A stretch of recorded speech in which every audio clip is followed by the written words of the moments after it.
Okay, thank you. Thank you very much. All right, we're going to mix them around a little bit. So,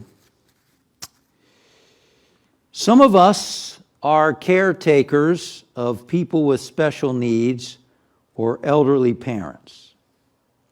It can be very isolating and exhausting. Yes, I understand that. Do you have any advice to make it easier?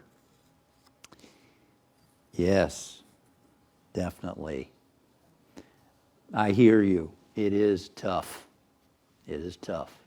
In fact, I have taken care of my stepfather a number of years ago. He was about 200 pounds, 6 foot, and his spine gradually deteriorated. And one day he just couldn't walk anymore. So we had to put him in a nursing home. He was in Virginia, I was in New York, and my mom couldn't manage him by herself, so we put him in a nursing home. Now that's very different than those of you who are living with someone and dealing with someone on a daily basis. That I haven't done. I have managed my stepfather's care from a distance, and then a couple years later my mom was diagnosed with bone cancer. And so she had to get care, and I managed both of their care at the same time from a distance. And then after my stepfather passed away, my mom died, and then my stepfather died. Then I had a friend who I've known for 20-some years, an older lady who I noticed about 4 or 5 years ago, she started getting confused about her doctor appointments, about what they were asking her to do. And she doesn't have any friends, she doesn't have any family.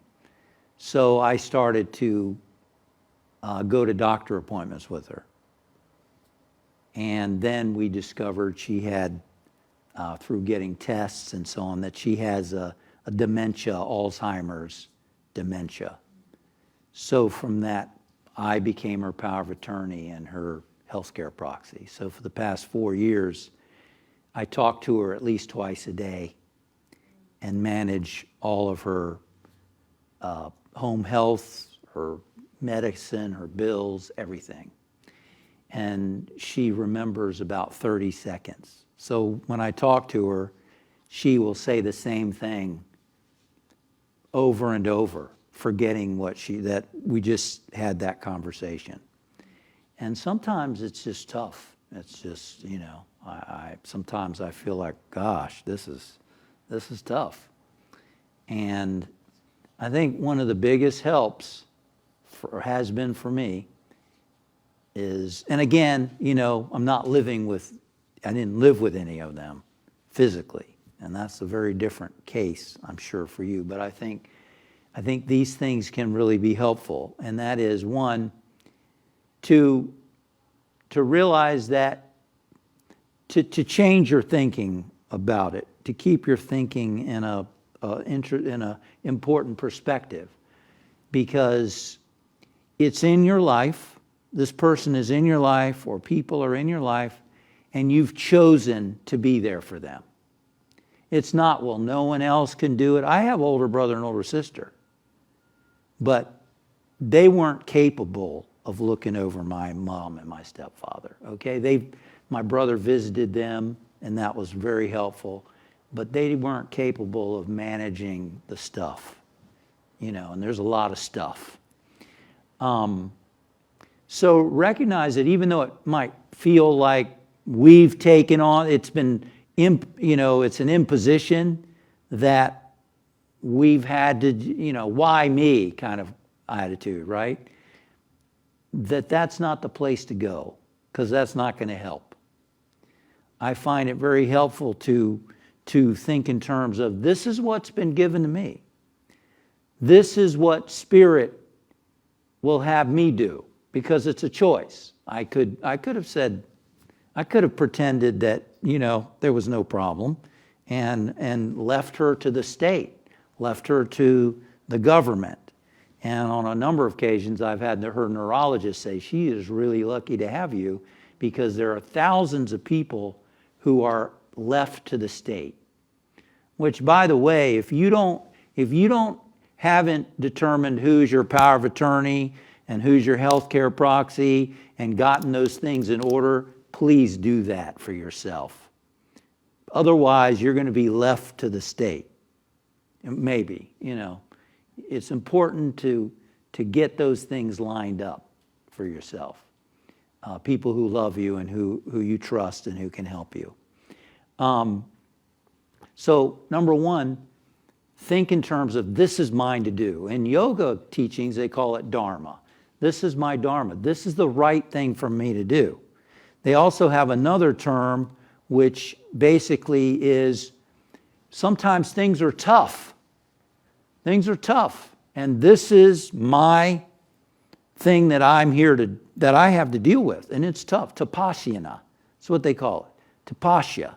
This is my tapasya. Yes, it's tough, but it's mine to do. I mean, think of these people in Ukraine. And who wants to fight a war? Nobody does. But these people are like, this is our tapasya. I'm sure they're not using that term, but this is the right thing for us to do. And, they're risking everything. So one, don't resist it. Try not to resist it. You're going to have moments, of course. You're going to have moments where you're like, gee, I'm so tired. Gosh, this is tough. Yeah, you're going to have those moments. But remember not to get into why me, but this is mine to do, because here it is. It's mine to do. No one else can do it. They could, but they didn't, so it's mine to do. And that can be very, very important. I'm doing it for spirit. I'm doing it for I'm doing it for the God in them. I'm doing it for spirit. It's the right thing for me to do. So that's one. Number two is you've got to take care of yourself too. You've got to find a way to eat well for yourself. You've got to find a way to exercise.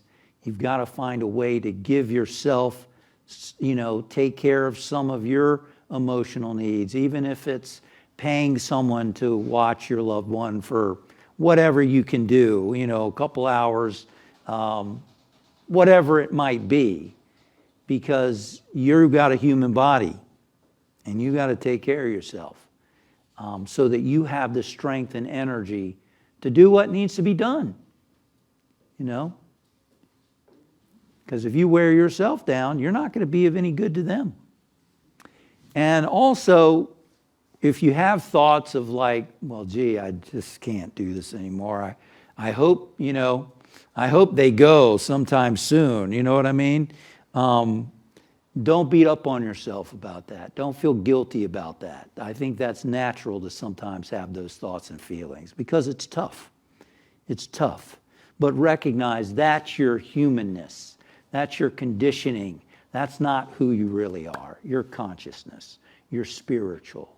And even though those thoughts may come at times, you can recognize that's not really where I'm coming from. I'm here to serve God. I'm here to serve the Christ within them. So those are the three main things I would recommend.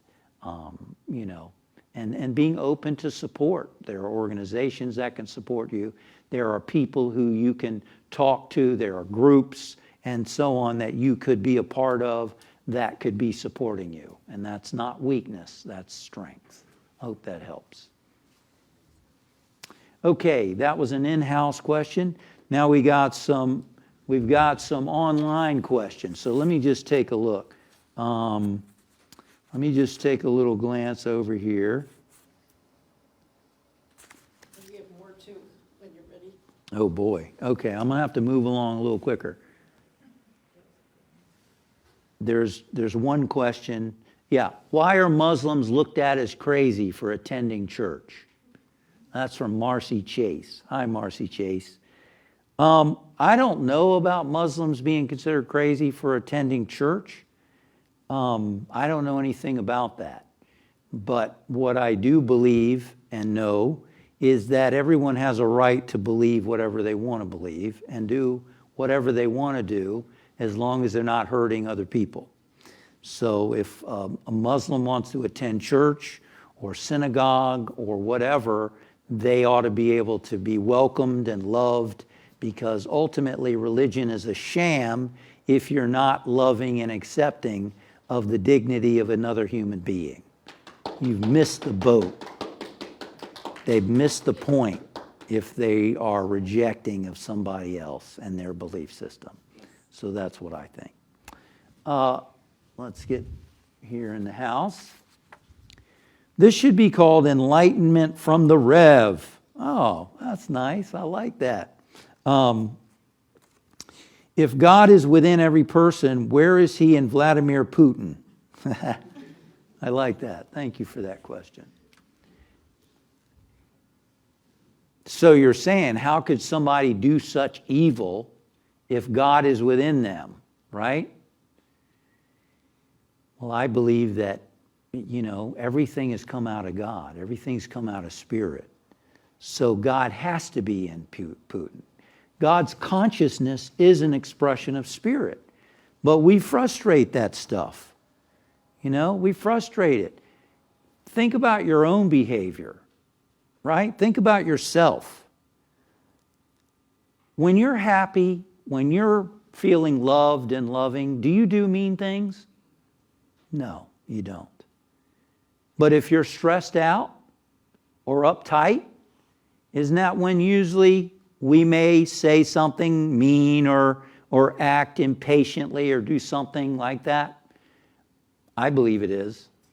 And some people have a lot of demons inside of them, and they have certain belief systems and frustrating. As Eric later brother would have said, all evil is a result of frustrating our divinity.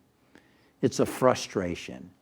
And, it's hard to understand. I don't claim to understand his behavior. I don't.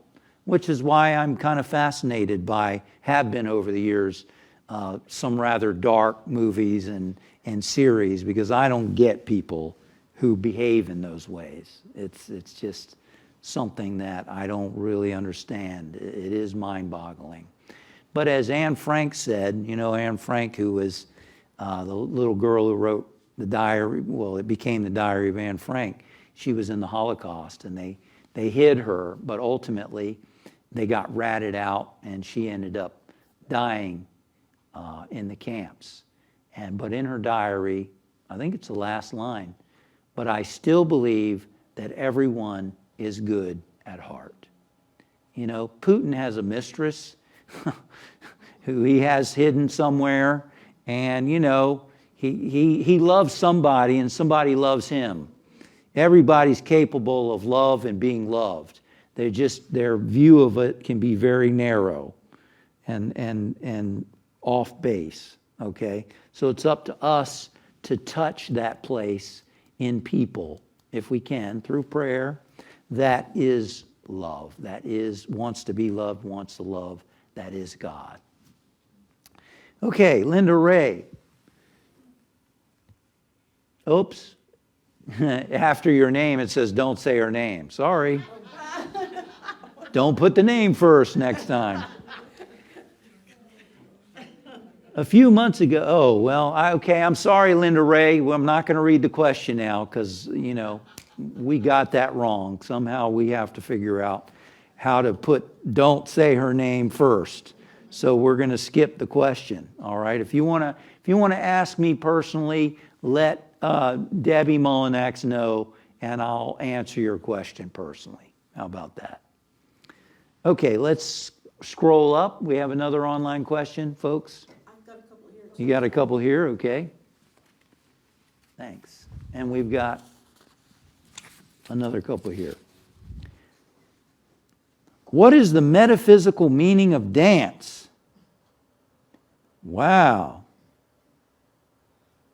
Well, when we say what is the metaphysical meaning of dance, what does the word metaphysical mean? It means beyond the physical, right?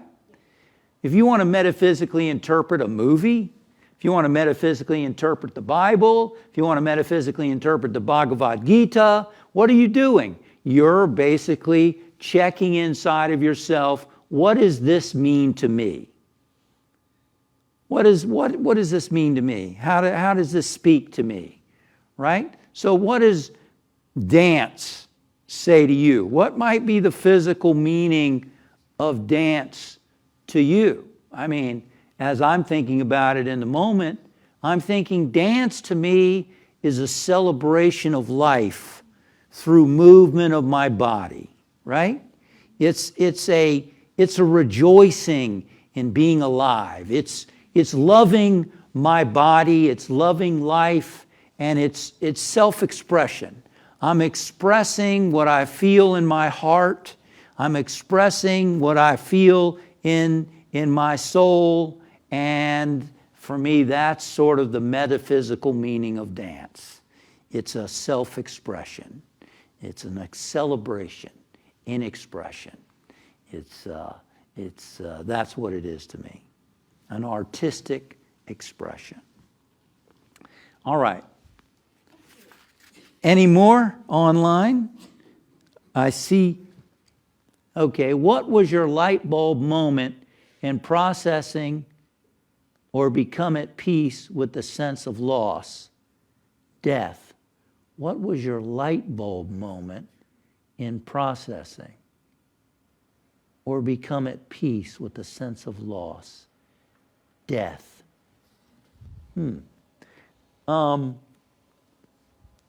I think you're saying what helped me become at peace with the loss of somebody, with the death of someone.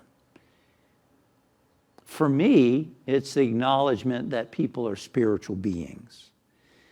And I mean, processing my own parents' deaths, and I believed that they were eternal, number one. You know, that one of two things, and in fact, you may have known about the great sage Socrates, who was teaching truth, and people didn't want to hear what he had to say. He was pushing buttons. He was saying things that were true, and people didn't want to hear him, so they wanted to shut him up. Sound familiar? Jesus Christ? Other sages and so on. So they were going to poison him. And they asked him about death, and he said, well, there's one of two things. Either upon death, you don't know anything. You're basically not aware of anything. So you're out of pain. There's no more pain. There's no more struggle. Or there is the wonders, in his religion, they're the wonders of heaven and the wonders of depending on what you think happens after death. You're a spiritual being, you continue on, some of the sages talk about the astral realm, that when you're out of the body, you're in this realm of color and rest and so on for a period of time, is wonderful and beautiful. So those two choices aren't too bad. And those have helped me in dealing with my loved ones and friends who've passed on, that either way, they're out of their pain and suffering. And they're at peace. Okay? Of course, I prefer the eternal perspective, that they are, in fact, I've had experiences where I felt like they were with me. They were talking to me. In fact, I've met many people who've had loved ones move on where they just had a sense of their presence, or, they spoke to me. I recently had an interesting experience. In fact, one person I love dearly, and we were just the best of friends and just loved each other so much, was my stepfather, Henry. And a couple of times, including the other day, I was waking up from sleep and I got what sounded like a long distance phone call. It made noises and it rang, and I heard my stepfather's voice in his voice and saw his face, and he said, "Hey, Just." He used to call me Just for Justin. "Hey, Just. You know, these things happen for people." So those two things really help. And the other is letting yourself feel the emotions that come up over the death of friends, loved ones. It's very important that, we acknowledge. I don't care who you are. I don't care if you're the world's strongest man or woman. I don't care if you're, what do you call those fighters in cages and all this stuff nowadays? UFC or whatever it's called. I don't know. It's crazy to me. But I don't care if you're the champion of the world. You're going to have feelings about people you love. And you're going to feel grief. You're going to feel sadness. And I think it's important that we let ourselves cry. We let ourselves feel those things. In fact, sad movies or sad stories are great ways to let yourself process stuffed grief that you have inside of yourself. So when you feel yourself wanting to cry in a movie or reading a story in a book, let yourself do it, because you're letting yourself heal. You're processing grief that's inside of you, that's been stored inside of you, and you want to let that flow so you can be freer. So that's what I'd say. What do you think about death? And then let yourself feel whatever you feel. Thank you for that question.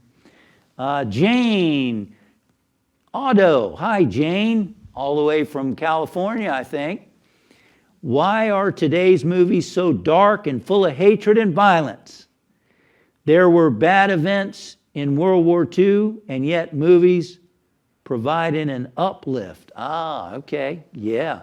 One movie that I saw a documentary about the making of Casablanca. Any of y'all see Casablanca? What a beautiful movie, right? Inspiring, and just a great movie. If you've never seen that movie, you got to go see that movie. And that sort of was an accident how it came together during World War II. I think it was World War II. I hope I'm not mixing up my wars. Yeah, that's right, because Nazis and all that. It sort of came together, if you watch the documentary, and it ended up being one of the great inspirations for people during World War II.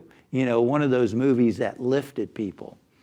Why are there so many movies? Well, apparently people like them because the movie industry is about making money, and like most businesses, they want to make profits, and you only make profits if people want what you produce. So there's something about these movies that resonate with enough people to make money on the movie.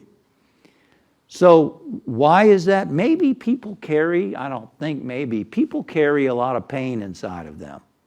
And when you watch a dark movie, I wonder if it doesn't resonate on some level. On some level, maybe there's comfort.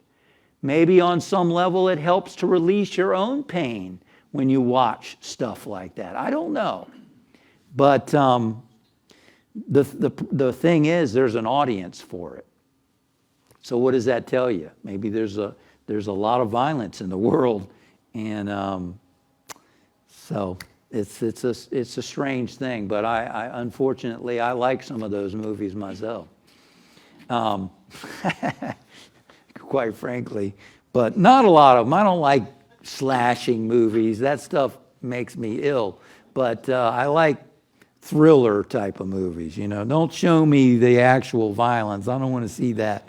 But I like the threat of it. You know what I mean? Unfortunately. But here we go. According to some religious traditions, the soul hovers over the body for 3 days after death. Do you think that this belief is what is meant by the resurrection of Jesus? Oh, that's an interesting question, Dennis. I don't think that's what the resurrection of Jesus was about, because, well, maybe it's connected. I don't know. But, his mission was to show eternal life, and that what he was teaching was real and true. And it says that he appeared to hundreds of people, and hundreds of people saw him. And even Thomas was able to touch the wounds in his body to see that he was real. You know, Jesus said, doubting Thomas, touch my wounds. And Thomas did, and was like, hey, wow, you're real. So, oh my gosh, you're real. And if you read the autobiography of a yogi, there's a chapter by Yogananda's teacher. It's called The Resurrection of Sri Yukteswar, where he appears in the flesh to Yogananda and teaches him all this stuff. So I think the resurrection is maybe bigger than that.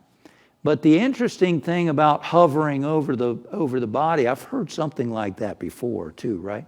I don't know if that's true or not, but I sometimes wonder, because after someone leaves their body, you might be able to sense their presence, right? I tend to believe that souls may hang around, not because they are trying to hang on to the earth plane. They hang around, I've read this, that they're more concerned about their loved ones who are left. You know, they want their loved ones to be comforted. They want their loved ones to be okay. And maybe they want to hang around for a little while to make sure that they're okay, you know, so they can move on. That's my take on that. Sharon Tabor, hey Sharon, what are your thoughts on enlightenment and being awakened? I think it's good. Thanks, Sharon, for that question. No, I'm kidding. I think it's what life is all about. Awakening, spiritual awakening. And there's a lot of opinions on what is enlightenment. And I don't think that needs to be such a worry or a concern. I think learning to be present, learning to take in what's around you, what's in your environment, is a way to start accessing your spiritual essence. And of course, I believe meditation is a wonderful way to get you in tune as well. And enlightenment, you know, whatever happens, like Jesus attained Christ consciousness, the Buddha attained nirvana, Hindus talk about samadhi. I think that those things will take place in their own time. Ours is to be content and to find peace in the moment and let those higher states unfold as they will. The key is learning to deal with your humanness, learning to be aware of it, learning to let it flow through you, learning to be present and awake, aware of your surroundings, and to find peace and contentment in the moment, and those higher states will unfold in time. That's what I think about it. Otherwise, we get so attached to the external outcome and result that it actually interferes with our peace and contentment in the moment. That's what I think about that. All right, we got a couple more. Somebody wrote down 3 questions in 1 card. I might have to come back to you, huh? Let's do this other one. I would like to make sure when the meditation classes started again. Thank you. I'd like to make when the meditation class. Not sure what your question is, but we don't really have any meditation classes scheduled for right now. But I'm sure at some point we'll do some more.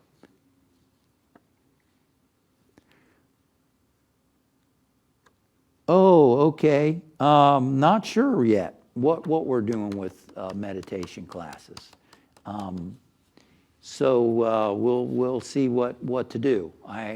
Right now we have a meditation on Wednesdays that I record online. But as far as in person, we're not sure yet, but that's a good question.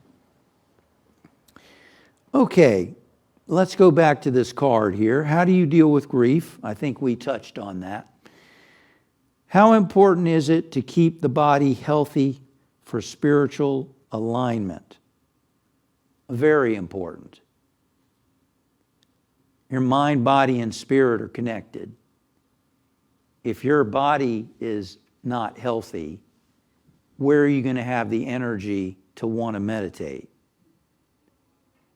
I mean, how many times, if you're feeling tired or low energy, do you want to do things? You don't, probably. You probably want to sit on the couch and turn on the radio or turn on the TV or whatever, or sleep. You need energy to be able to do the things that you need to do, to meditate, to be present, to be conscious. You got to be healthy and strong. This is God's temple. There's a scripture verse, glorify God in your body. What does that mean? It doesn't mean, hey, God, you're glorified in my body. No, it means feed it properly, exercise it properly, take care of it, keep it clean, do what you need to do so that it's a high, it's in absolute great functioning. That's what I think is important. And if we don't do it, we're probably being lazy or dumb, because it needs to be taken care of. I mean, look around you. Look around you. I'm always amazed by how many people don't exercise. I don't like exercising. That's because you're not doing it. If you do it, you start to like it. You start to realize that it's good for you, So I'm being tough here, but that's how I feel about it.